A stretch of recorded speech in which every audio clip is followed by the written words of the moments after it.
Hey everyone, it's Evelyn, and I'm going to give you a quick overview of everything that's happening on my tiny urban flower farm now in April. You're going to notice that a lot of these shelves are empty, but the lights are still on and they're actually being used because all these shelves and some of these shelves had my dahlias on and they're outside hardening off. We're going to look at them in a few minutes. First, we're going to go over what I've got going on in the seed room. Then we're going to look at the dahlias that are hardening off. Then we're going to take a quick run through of the back garden that I've done quite a bit of planting in March. Then we're going to head out to the front garden and have a look at a few things there. And I'm going to show you a few new things that I have out in the front garden as well. So to show you what I've got going on in the seed room, I'm going to turn you around because I find it really hard to do holding the camera up and then talking about stuff behind me. So I'm just going to turn you around quickly and go over what we got happening in the seed room.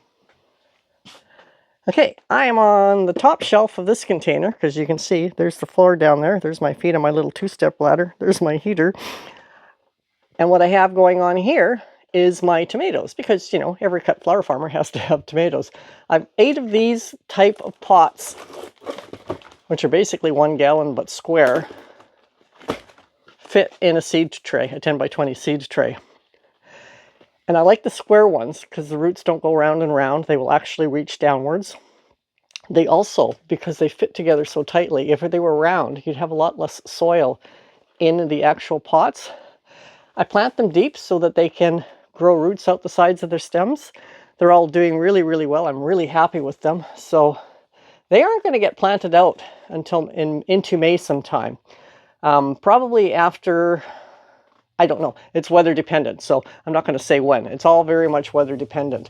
I may have to plant them out and put a plastic cloche over top of them just to keep it warmer or to keep cold rains off of them because we do get quite a bit of rain in May.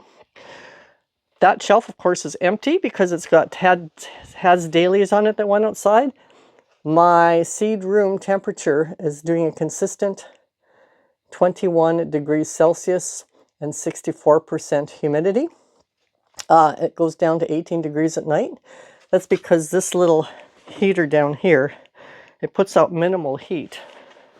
And if you haven't watched my channel before, you'll know that behind this blue wall of plywood, it's concrete all the way up to the ceiling, like on this wall here. And it's all earth below it, so that really regulates the temperature of the room. We put Tyvek, we have insulation in the ceiling and we put Tyvek over it because it's white, so it's more reflective for the seed room. I have foil on the walls because it's more reflective for the seed room. We had these 2 mirrors from a customer's house we put up here because it reflects light, which is good for the seed room. So a lot of everything that's happening on the walls is based on this being a seed room and being cost efficient. I have to look where I'm stepping down so I don't fall off the ladder. Even these 2 units came out of a client's house, customer's house. And this unit here is made with old doors that came out of a customer's house. So this whole unit is old doors. It's nice and deep so I can get lots on it. I'm just going to fold up my ladder now because I don't need it because I showed you what was up there. Here's something that's new that happened yesterday. My very first LED grow light died. I've had it for years. I don't even remember how many years ago I bought it, but it has died, the very first one. So that's kind of sad. It had memory. It was a birthday present from Bruce a long time ago.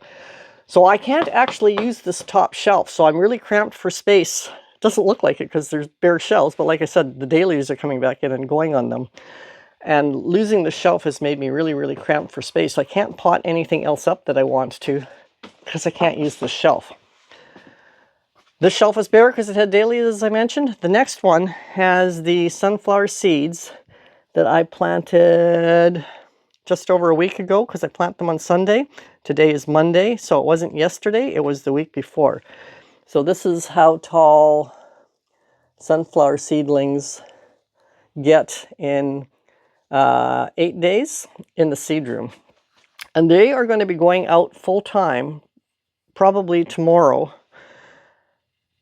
Because they're so young, they haven't lost their ability to adjust to the sun or the weather or anything else. The dahlias, different story, because they've been in the seed room since the beginning of February. They're so conditioned to the mild, calm temperatures in here and lack of rain, they really do need to harden off. These guys don't. These guys can just go outside and live a merry life. If we come down to the next shelf, these are the sunflowers that I started yesterday. You can see there's absolutely nothing happening in them. I start my sunflowers once a week. I do about 100 seeds once a week.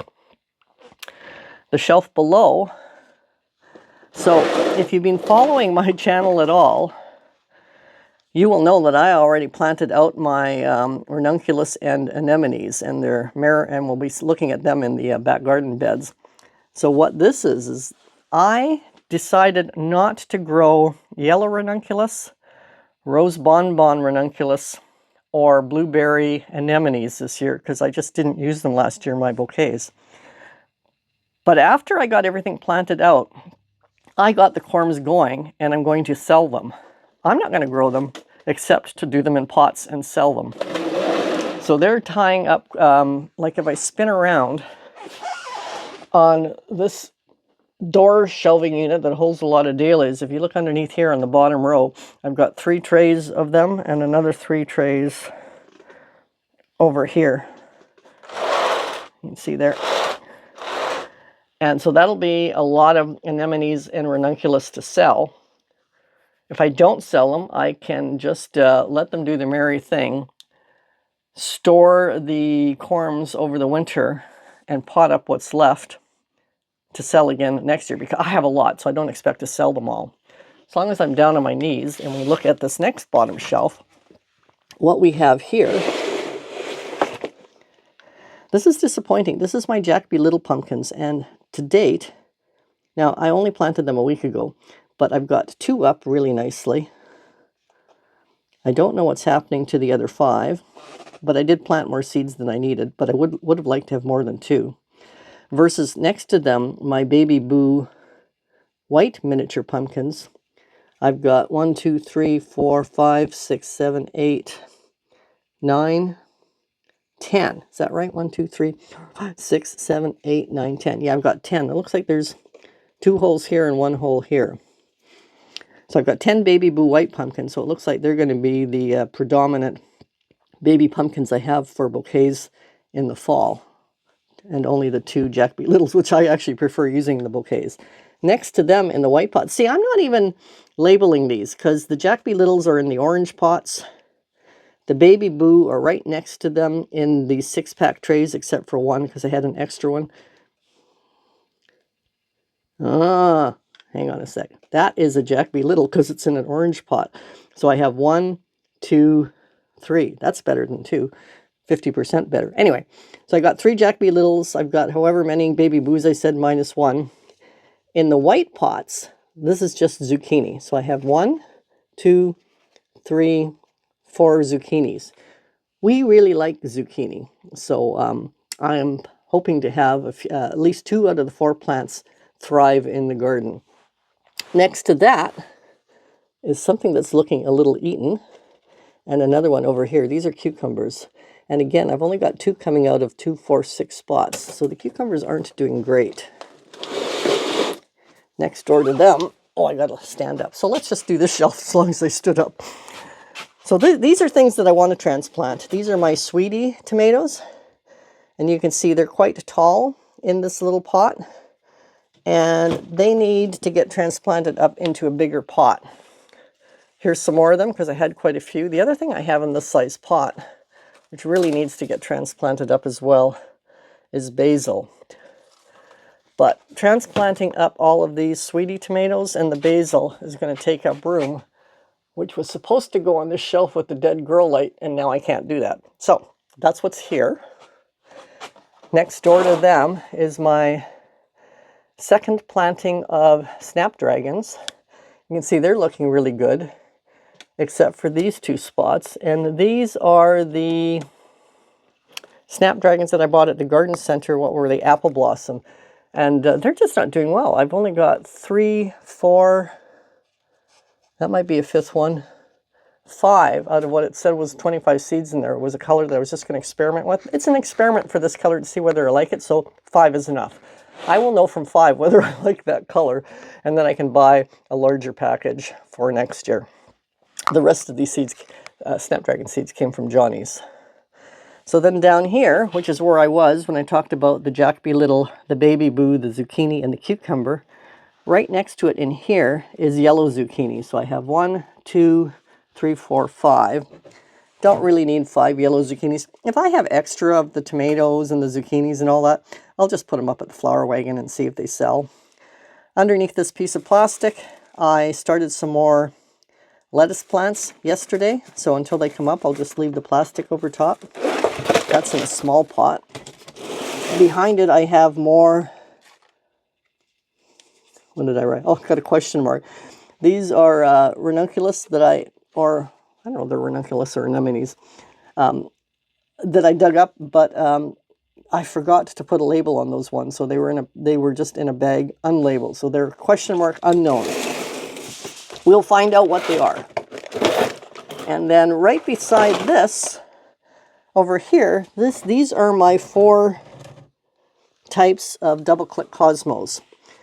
If I could remember the names of them, I'll put them up. So this one is Snow Puff, I believe. QRS. Yeah, because S is last in the alphabet of the 4 that I'm growing. And black, because it comes before red, this would be first in the alphabet. So that'll be Snow Puff. That'll be Rose Bonbon. One of the black one is Bicolor Violet. And this one, which looks like that one's flopping over. This one is called Cranberry? I think that's cranberries. Anyway, I'll put it up on the screen. So that's what's down here. And that's all that I got going on in the seed room until all the dahlias come back in and fill up all of these shelves. That's the quick tour of the seed room. Well, I mean, there's my work table over here, but you don't need to see that. And then my potting station over here, which you don't need to see because you've seen that in previous videos if you follow my channel. We're now going to go outside and look at the dahlias. So let's go do that. Okay, so we're outside. That's my bouquet making station right there. That was the exit to our lower level, which at the very back is where the seed room is.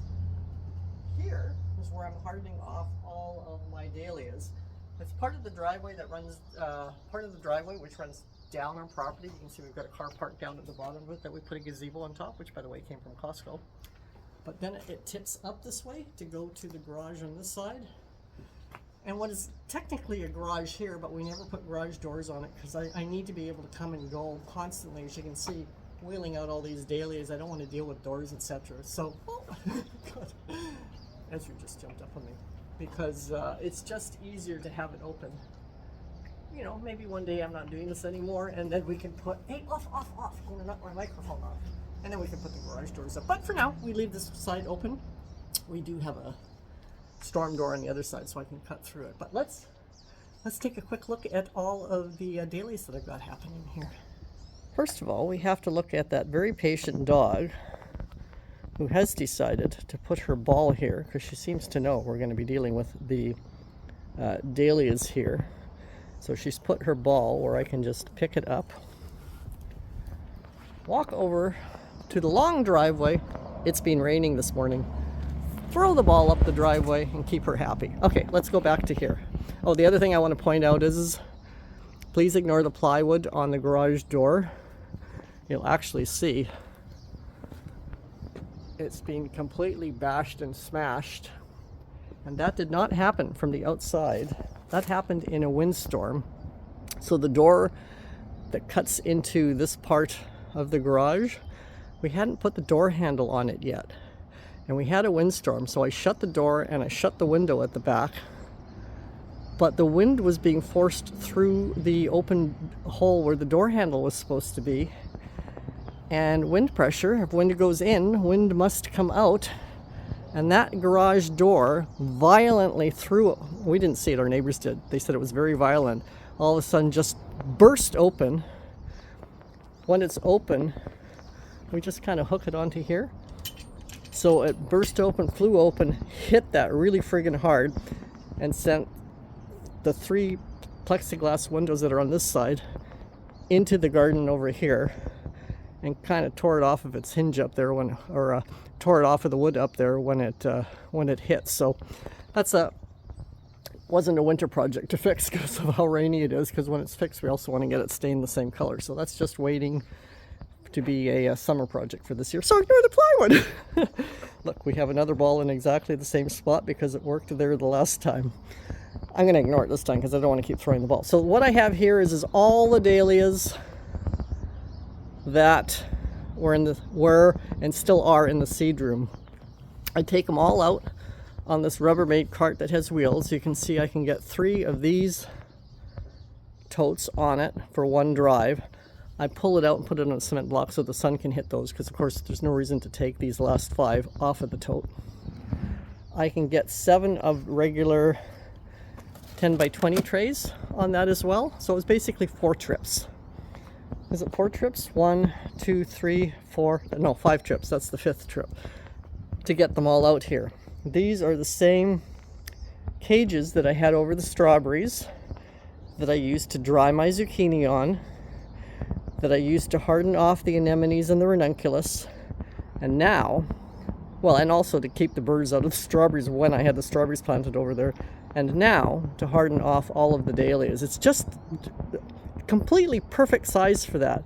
And again, I have underneath these, you can see I have these pickets spaced along here, so there's 2 per each section, so they're not actually sitting on the netting, because these are sitting on the wood frames and is giving support to all the dahlias that are out here hardening off. Now, the ones that are the biggest would be the AC Loomis, and I have actually double pinched some of them. Can I see which ones I double pinched? None on that tray. Where's the other tray of AC Loomis? Oh, here it is. Yeah, this one I've double pinched. So you can see I pinched it once here, and then it's put out. Here, I'll come around the side. It's easier to say. See, so there's the stem. I've pinched it here, and it's put out 2 shoots. There. And then I pinched it again, and it's now putting out 2 more shoots. So that's how you get a nice bushy plant even before it's planted outside. Now, I mentioned in previous videos that, I'll just pull this one out. I'll pull it out and put it on its side. I have the tuber at the bottom of this container, and I pinch the leaves off as it grows, and then I fill it up with soil. And then I pinch the leaves off until I know the stem is going to be above 6 inches, because this is going to, the bottom of this, without the container, will be planted 6 inches deep. I will actually use a 1-gallon plant pot as a template for the hole that I dig. Drop this in, fill it up with soil. It will fill up to approximately here, so it'll have a bit more stem out of the ground, and then the plant is already, well, it may not be, but a lot of them will be pinched. Some of them will be double pinched. Some of them won't be pinched at all because some of them are smaller. So that's how I do my dahlias. Oh, by the way, while I'm down here, look at my socks. If you live in Canada and you like gardening socks, I got those at Mark's. Mark's is a Canadian store, so that's why I said if you live in Canada. But anyway, so I'm going to put this back here. You will see that there are quite a few that are still smaller. Like here's one that's quite a bit smaller still. They don't all grow at the same pace. Each variety grows at its own pace, and some of them are much slower. AC Loomis is also one of the first to bloom. So that's a quick overview of the forgotten what they're called, dahlias that I've got hardening off. So now we're going to go into the back cut garden and look at it, but we're going to start at the far end and work our way back this way. So if you've never been or watched my garden tours, this fence here, which is our neighbor's fence and goes around the other side, pre-existed us, it is the north side of our property. And if I pan around, where we're going to end up down on that side, which is sort of where we were but out of sight, that's the south side of our property. That's the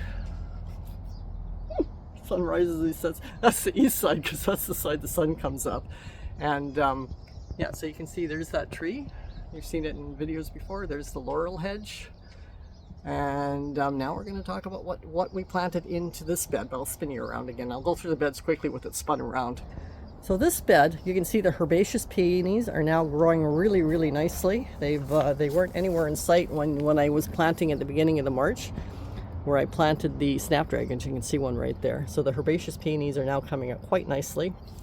You can also see that over on this skinny little path, aside from the bluebells, which is what's there, and all the grass and buttercups that grow along the path, we are now getting quite a bit of foxtail growing, because foxtail loves a wet environment. And as you can see, this is where our gutter drains from our roof, and it tends to stay very, very wet. So this is definitely foxtail, buttercup, and bluebell territory.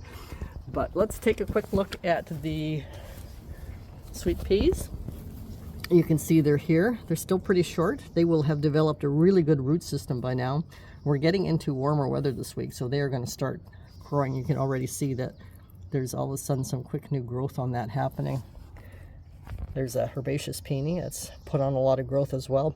And all the little things that you're seeing poking out of the ground here, those are my potatoes. So let's stand up, walk around my sweet pea posts. So a couple of days ago, the potatoes were all really, really tiny, but we had a really nice day yesterday, so they've really popped quite a bit. All this cracking is because of how wet we are and how dry it was and hot it was yesterday. So that's what happens when you have a lot of clay soil in our climate. It gets so wet, and then when it all of a sudden dries really quickly, we get a lot of cracking in the soil, especially where I've been composting. So that's that bed. Look what's happening here. This is my kale that I say I love using the kale flowers, and they're already bolting. They're already ready to go to bloom. So I may actually have kale flowers to use if and when I do camellia bouquets. That's really cool. Now, you've seen my herbaceous peonies, how much out of the ground they are. Look at the difference for my Itoh peonies and how much out of the ground they are. They are huge. Here's my hand in comparison. So these guys are huge compared to the herbaceous peonies, and they're also usually about 2 weeks in advance. Back here along the fence, I think the last garden tour, my astilbe was barely poking out of the ground. It's nice and bushy now. I've got a lot of tulips along this edge. This edge is mostly filled with astilbe and daisies. This bed, does anybody know what this weed is? Here, I'll just pull one up. I quite like it. It's like a nice ground cover, and it pulls up really easy. You see that? See how easy that was to pull up? So, but I don't know what the weed is. So if you know what that is, let me know. You'll see there's some holes in here. I found some anemones blooming yesterday. Ones that I had missed when I was digging them up. So I've actually dug them up, and you'll see later where I put them. This bed also has some leftover Swiss chard. I always let some go to seed because they put out so many seeds. I always get some new plants. The bed beside it, you can see this, it looks like newly disturbed soil. I've got gladiola planted along here. I have, oh look, here's another anemone. I have nothing else in here. Oh yeah, this is going to be my tomato bed. So aside from the 2 Itoh peonies, the kale flowers, this is mostly going to be a tomato bed. This bed, it's quite a bit of shade because you can see this tree here. She actually just had it pruned yesterday, so you can see light through it. It was a pretty dark block before that. But because of how much shade it gets, it's going to be a lettuce bed. This next bed already is a lettuce bed. I planted lettuce a lot earlier than I normally do, and they're here, but they're not doing too much yet. You can see how tiny they are. I don't know what these are. I can't remember if these are beets or something else that I planted last year. Just had some seeds and I put them in at the end of the year, or in August, and they never did anything. Now they're growing. I'll find out. Here's some more Swiss chard that overwinters. These are generally the ones, because they're not in the bed, that I let some go to seed. And I always just have a ton of Swiss chard growing here. And the cool thing is it doesn't really start growing until, oh, here's the next dog. Hi, Leela. It doesn't really start growing until towards the end of the summer. so it doesn't get in the way of the little baby plants. So it's a good winter crop for us because we can harvest from that all winter long, mostly for the dogs. Right? You like Swiss chard in your dog food. Same as kale. We harvest the kale for the dogs as well. Lettuce is for us. So then we move to the first of the 5th beds, and this is where the muscari is blooming. You know what? This grape ice muscari was new to me for this year. I planted it for the first time last fall, and I am so glad I decided to try that out. I really, really love it. I've got garlic planted in a U around this bed. I've also got it planted at the end of the next 2 beds, just sort of to define the pathway, because it's a pretty skinny pathway here.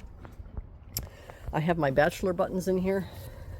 They've grown, but they're still pretty short, so they're just moving along.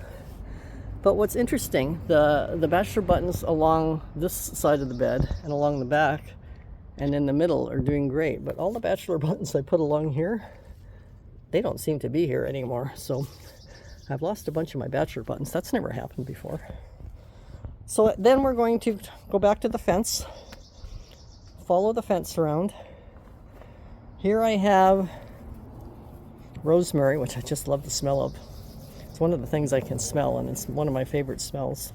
Morris Stilby, and here you can see I have my anemones, my ranunculus, and then behind them I have my alliums, which have heads on them now, which is kind of cool. So these are the Globe Master alliums, the Ambassador alliums. These thinner leaved alliums here will be hair. I had planted 100 last year. I don't know if they're just late coming up or I've lost a whole pile of them. I'm going to assume they're still going to come up because there would be no reason to have lost them. I have 3 blueberry bushes in pots there and 1 raspberry in a giant pot there. And nothing to do with cut flowers, but my candy tuft is getting ready to start blooming that I had put on the end of this. You can see we have a concrete brick retaining wall along here. It's actually solid concrete that drops down to our neighbors over there and over there and over there because we're higher than them. But along this concrete brick I had put a candy tuft at the end just to disguise the end of it, with a whole bunch of sedum and whatever else popping up there. Okay, we're now I'm just going to walk up the driveway quickly because I want to show you a couple of things in the driveway that's new. There goes a ball down the driveway because that's what Izzy does. She rolls the ball down to me. Normally I pick it up and throw it back. So you can see in here, I've been planting. These are my sunflowers in this bed. I've got my sunflowers in this bed. I started here. I'm working my way here, and the next planting is going to be here. But before I can plant in here, I have to compost this section. I do direct composting. So how I'm going to deal with that is I'm going to put a tarp down on the ground here, and I'll put up a picture. And actually the picture will be from how I did this bed here. Put a tarp on the ground, take the dirt out of the concrete bed. Then I put a whole pile of stuff into the bottom of the concrete bed, like trimmings from these cedar trees here. I take off a lot of you can see this is a new branch removed. A lot of that stuff can go at the bottom of the bed and slowly break down. Kitchen scraps go in there. Other debris, I think a lot of old dahlia tubers went in there that I had in a garbage can. And then when you put the soil back in, you have leftover soil. So that's the soil that I collect and I'm able to use in the seed room, because I use the same soil for my garden in the seed room. I don't buy any seed starting mix or anything like that. And what I ended up with, as you can see in the picture that I'm putting up, is 2 pots of soil. And those aren't small pots. Those are, well, they're these pots. They're quite big, because you can see there's my hand. So it's like double width down and about 1.5 hands wide. I don't know how big they are, but those are pretty big pots. So that's quite a bit of soil left over from half of that bed. So that just shows you how much soil you can collect over the course of direct composting in a 1-year period. Okay, so did she put her ball in there? Yeah, she did. She put her ball inside that. Okay, well, both dogs are there. Let's walk up to the front garden, and on the way I'm going to show you one more thing, and you can see that my camellia bush is just starting to put in a lot more production. And there's some old ones here. That one just fell off because it actually had some really early flowers on it.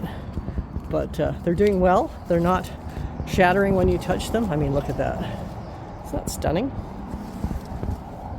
Still not enough to start putting bouquets out, but we're getting there. We're getting there. So soon I'll be able to do camellia bouquets. Okay, now into the front garden where I've got my... This year I did 3 times as many pots of hyacinths as last year. I almost could have gotten away with 2 times as many, but I have sold... it's a minimum order of 50, so I have sold over 100 bulbs. There's three in a pot. Not a lot more. I think I'm... What did I say I had left? About 15 pots, because there's some up at the flower wagon. Some of these are getting old because they may have started early, and you can see what happens when they get old. I mean, look at this one. It just collapsed in half. And all of this getting old happened yesterday, like just yesterday. So they're pretty much done. Like I said, I could have gotten away with 2, but I would have sold out of 2. Ball. Misery. But had I only bought 2 and sold out, next year I would have bought 3 lots. So what I think I'm going to do next year is buy 2 lots, because I'll have enough left over so that I have sort of like 2.5 lots. So that'll be good for the hyacinths. I still made a profit on them because I figured out the profits on the hyacinths last year, which is why I decided to try 3 lots. My tulips have been selling pretty good. Even though they haven't opened yet. This is as opened. These are the early tulips, and that's Pretty Princess. And they're only just getting ready to start opening. Rem's favorite is the mid tulip. I've definitely sold some of those. And Tulip Greenland, I have sold almost none of them. But not being open, I'm surprised how many tulips I have sold. Now, that being said, I have not sold very many daffodils at all. It's unfortunate that my cum laude daffodils, which are these ones and are just about finishing, opened up at exactly the same time as the hyacinths. And really, what are you going to buy? Those or those? The bright pink, when they started blooming in the last week of March, was definitely the big seller. So they haven't really sold at all. And that's too bad, but that's okay. I will have they still added color, even though it wasn't a color that got purchased, to help sell the hyacinths. I'll have those for next year. My Tahiti daffodils have really just started opening up and are full flush, so we'll see how many of those I sell, because the hyacinths are finishing. So these guys, along with the tulips, will take over. Last year, I had 1 lot of daffodils, and it was the Electra Split Cup, which are these white ones with the orange center. And I only ended up with a couple of pots left of those, which is why I bought 2 different ones last year, or this year, for this year. I didn't want to buy Electris again because it's expensive. It was, I believe, 93 cents a bulb. I didn't lose money on it. I paid my wages at 30 bucks an hour on them, but I had no profit. So it was at 93 cents a bulb. It's basically a break even. So I know that was a good thing to learn, because now I know that don't buy anything that expensive, but anything else I can make a profit on. So at 93 cents a bulb, breaking even. The hyacinths, which were 43 cents a bulb, that's how I know, even though I have a whole pile left over, I still have profit. Okay, we're now going to walk up to one of the new things that I have going. So remember I was saying I hadn't done anything with these over the winter. Well, I did go, and I had a $50 gift certificate from Canadian Tire, so I went to their garden center and I loaded up on pansies and primroses. They were clearing them out, so they were only $1.99 each pot, which is surprising, because in the side garden there I have primroses just starting to bloom and some pansies that are just starting to bloom, and they're clearing these guys out. Here's one of the anemones. Let's see, do I have another anemone in this one? Oh, and I also bought some small heathers because I just liked the addition of that texture. Oh yeah, here's another anemone blooming. So So these are anemone sulfide dicyon. And here's another one. So they're all anemone sulfide dicyon. There's one that has blue in it, but I broke the flower off. And the other thing that's new is up at the flower wagon, I put in night lights. So I'll just put a picture up now of what it looks like at night with the 2 night lights in the flower wagon. Had to stop filming because a car pulled up to and ended up buying one of the Pretty Princess tulips. So I just saw the car pulling up, so I went inside and waited for her to finish what she was doing. After she bought the tulip, then she took out her camera and she started taking pictures of everything that was in the flower wagon. So not quite sure what she's going to do with that, but that was interesting. So that's sort of what's happening. We are now at it's Monday. You're going to be watching this on Saturday. I believe today is 14th or 15th or something like that. And I talked a lot about my, where am I here, tulips and daffodils and hyacinths. So what I'm going to do is if you haven't seen it, because I do them in pots, and if you want to know how the profitability, how I calculate it, works for selling them in pots, I'm going to put a video up here of our tulips in pots profitable. I'm going to put a video down here of our, I can't remember what it's called, but our hyacinths profitable. I didn't do daffodils. I did mostly those videos just for my own knowledge. Daffodils can be figured out based on that. The tulip video talks about all the beginning costs to get them ready to sit for the winter. The hyacinths video references back to that, and then talks about the costs of, now that the flower wagon is up, you do have to open the flower wagon in the morning and shut it down again in the evening. So those are a little bit of extra labor costs, and how the profitability or non-profitability works into all of that. I found for myself those 2 videos really, really interesting, and I refer back to them all the time. So you might find them interesting too if you haven't watched them. So check them out, and I'll see you on next week. Bye.